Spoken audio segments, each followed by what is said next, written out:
How are you? Fantastic. Hey, John. Hey, Mark, how are you? I'm smashing. Hello there, darlings. Fantastic. Back in Hollywood, can you believe it? I know. What was the story about the first time you came to LA? Oh, jeez. Where the hell did we play? The Country Club, right? Country Club. Yeah, back in '83. That was with Metallica opening up for us. A little band called Metallica out there in Reseda. That's beautiful. That's when Lars pulled out his brand new cymbals. You've got to look posh for LA. It's like, really? Oh, man. Can you believe it's a church now? Yeah, it is a Mexican church. Yeah, it's a Mexican church. Yeah. That's it. Wow. I mean, everybody played there. U2 and Guns N' Roses. There with, the bill was Raven, and then Thor, and Striper was the third band. Oh my gosh, incredible. So it was a weird gig. Well, growing up, who were your heroes? Who really excited you to want to do music? You know, like Deep Purple, Sabbath, and some of the glam bands, Slade, Sweet, them bands. You know. And it caused enough of a ruckus. You say, I need to get some of this. Yeah, we just thought, you know, we were like super fans, so we thought we just do it too. Yeah. So that's kind of how it started, and that's what's still happening, really, pretty much. That's what it comes down to. You know, you feel that excitement from the audience is infectious. Absolutely. Were there any other heroes besides those that influenced you? Basically, just about all the bands that are out there. I mean, you know, Zeppelin, Budgie. We were very lucky. There was a small hall near us in Newcastle, England, and nearly every band that was around would tour. They all came so we got to see Rainbow, Ian Gillan's band, Judas Priest every time they came by, Uriah Heep, and you know, we watched, we listened, we learned, and picked up on it all. You know. Fantastic. How about drummers? Anybody influence you? Oh yeah, Billy Cobham, Vermont Vishnu, Lenny White, Bill Ward, of course, John Bonham, Dave Clark. Dave Clark, Dave Clark 5, Bits and Pieces, very good. Fantastic. What are your greatest memories of those early days? You know, the new starving British. just my early memories were starving and trying to get to the next gig. No, it was good, you know, because it was. You know, we came off that whole thing with like punk rock, and that was big in England, and then that's how that was. The new wave of pretty heavy metal started. Yeah, it was kind of backlash against that. Yeah, and I remember, you know, it kind of like it was kind of like grunge in the '90s, kind of killed off a lot of the hair bands. It was the same kind of deal when punk came along. A lot of the big bands like Purple and stuff, they were like somewhat like high and dry, like Dinosaurs. Sure. And then that's when a lot of these new wave of British heavy metal bands came along, and nobody really kind of that wasn't really a club or anything. It just happened, you know. Yeah. But it's kind of it's good to that energy of punk and put a little metal. If you listen to our stuff, it has a little bit of that kind of like raucous kind of stuff to it. But and we're fans of some of the punk stuff, you know, Sham 69 and stuff like that. But I just remember it was good because it was about music, and it's kind of got lost a little bit on that kind of stuff. It's everything it's about now. It's all about promotion, about all this stuff. But it's really about music and about people who are fans of music. You know, not necessarily trying to be whatever's in, whatever's current, but support the stuff that you really love. So. And that's why we're still doing it, I guess. We'd love to see you back, man. Now, you always have so much energy on stage. You brought that athletic feel to the stage, man. What was the inspiration to that? You know, that's kind of a natural thing. We just kind of, you know, we want to make sure that we're kind of over the top, and we just bring it every time we play. So I think that we don't put a lot of thought into that. It just kind of happens because we do it in rehearsal. It's not like it has to be a gig necessarily. And we've had everything since we started playing. We've had that kind of energy and really kick some ass and really freaking make it happen. So even to this day, we're getting a little older, but I think we can still, you know, bulldoze some of these young bands quite easily. So you got to give it. Yeah, you know, was there a band you saw early on that had that energy?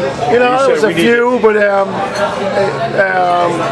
we have all different influences. You know, like bands like Status Quo and some of them bands who are kind of people used to write off really had such a great camaraderie with the audience and everything.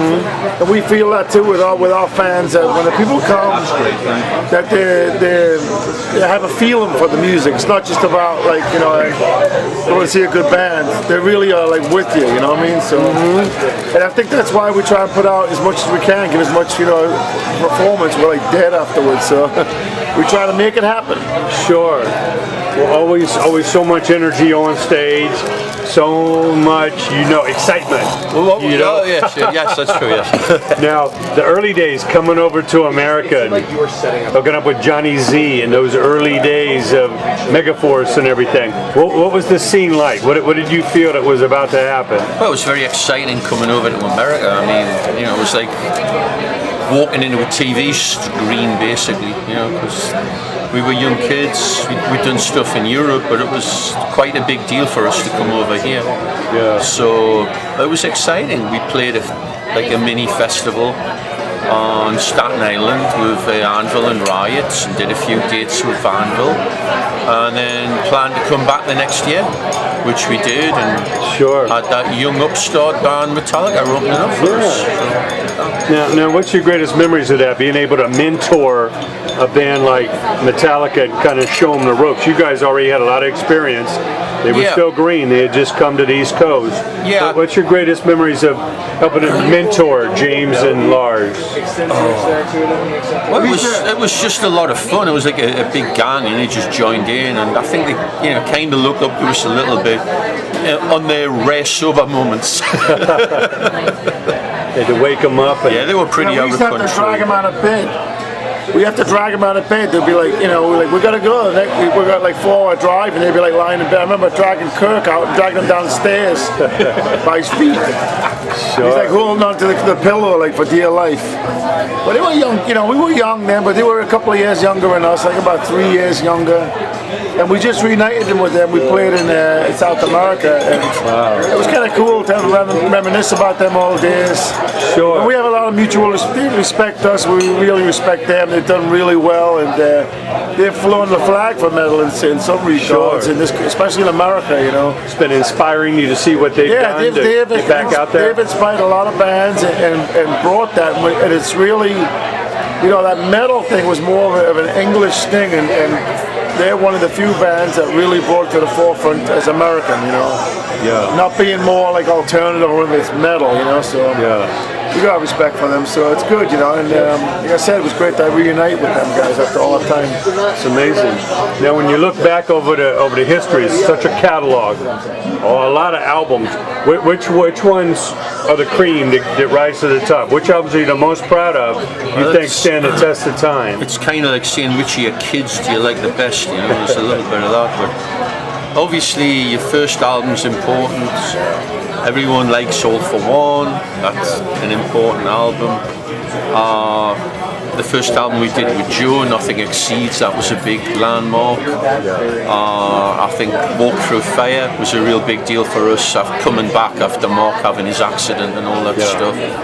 And the thing we're most excited about, of course, is the new record that we're working on. So that's a real big deal. And it's uncharted territory for us because we're really stretching it with budget to the point where we've just started a Kickstarter program. Okay. You get our crazy fans involved, hands-on. It's kind of nice to be able to see the fans support what you do and still be able to own it, not have to give it away to the label. And it's in this day and age of downloads and all the rest of it, this is one of the few ways where you can actually kind of sell your stuff and have control over it. Yeah. But we're able to stretch out and say, okay, like for this one of the bonus things is we did an 11-song cover album called Party Killers, which is a lot of our favourite stuff from like the 70s. It's a great companion to what the album's going to be once it's finished. Kicks ass. So we're doing stuff like Queen and Slade, Budgie, Status Quo, all those bands we're talking about. Stuff like that. Amazing.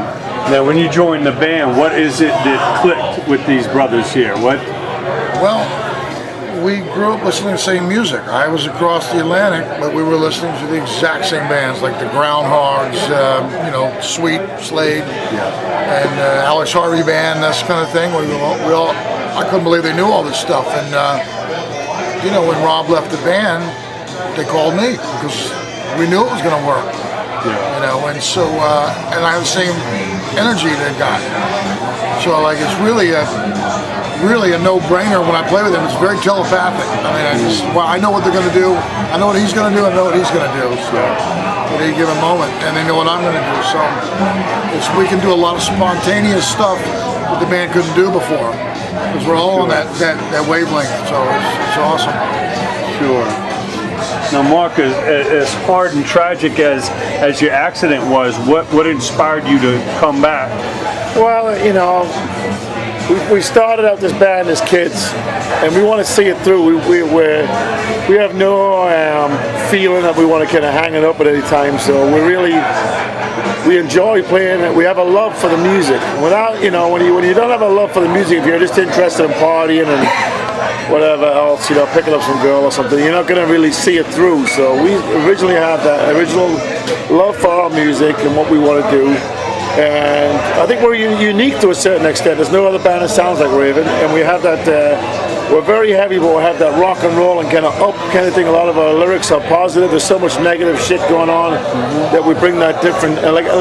It's different to what other people are offering. So we feel that, and our fans do too, that we should continue. So we're going to. And I think that was a big part of it. You know, I had this accident, and it was a long road back to get healthy, but. It's paid off because the stuff we've done with Walk Through Fire and then of course the new record Extermination is killer. And we spent a lot of time on this new record. We wrote like over 40 songs, and there's going to be altogether 14 songs that are recorded. It's not completely finished yet. The vocals aren't done and stuff like that. But we've been playing 2 of the songs live, and everybody just comments on how good the new songs are. And I'm excited. We're a band in the future. We're not always looking at the past and trying to like somehow play our back catalog and see how we can showcase that. We're more about what's happening now. Yeah. So I think that's what. Once you have your eye on what's about to happen, what's going to happen in the future, and you're pressing towards that, and you will have no problem with overcoming some difficulties. You know, whether it's health or whatever else. Yeah. Sure. So we're excited. We're going to make it happen. There's only one Raven, man. We got to keep it going. That's right. Now, if each of you could give us a little advice, because there's a lot of bands in the garage right down the street here. They're starting up. It's a whole different world than when you guys started. But to be able to create your own sound or have a shot at this, I want to hear from each of you. What advice do you give to the young band or young player today? What do they need to do to get a shot? It's really tough. I think that the one thing that's hardest for young players to learn is that, you know, you don't get paid by the note. The more notes you play, it doesn't necessarily make it better at all. It really is about the song and about the feeling, and everything else should support that. But basically, you know, do what you like and enjoy it.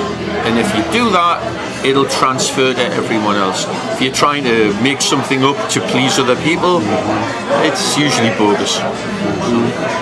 Try and do what you think's good and work harder. That's it. How about you? Well, most anyone that's made it in the business, they've been in it a very, very long time.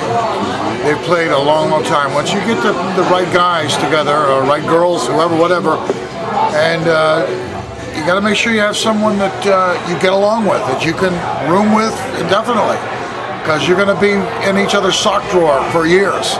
So you have to get along with the people, find that right sound. When you find the guys with the right sound, the right personnel in the band, stick with it, stick with it, stick with it. It could take you 15 years. Depending on what your age is. If you're very young, people won't take you seriously at first. But you have to keep working at it and be loyal to what you're doing. And that's what the kids need to do. And quit being in 24 bands, be in 1 or 2. Yeah. You know. You can only ride one horse in the battle. That's right. And eventually one of the songs you write will be a big song. It just takes a while. You know, so. Yeah, you know, you're given like God-given talents, and I think that so many times people listen to other people tell them what they should do, how they should adapt and change what they do.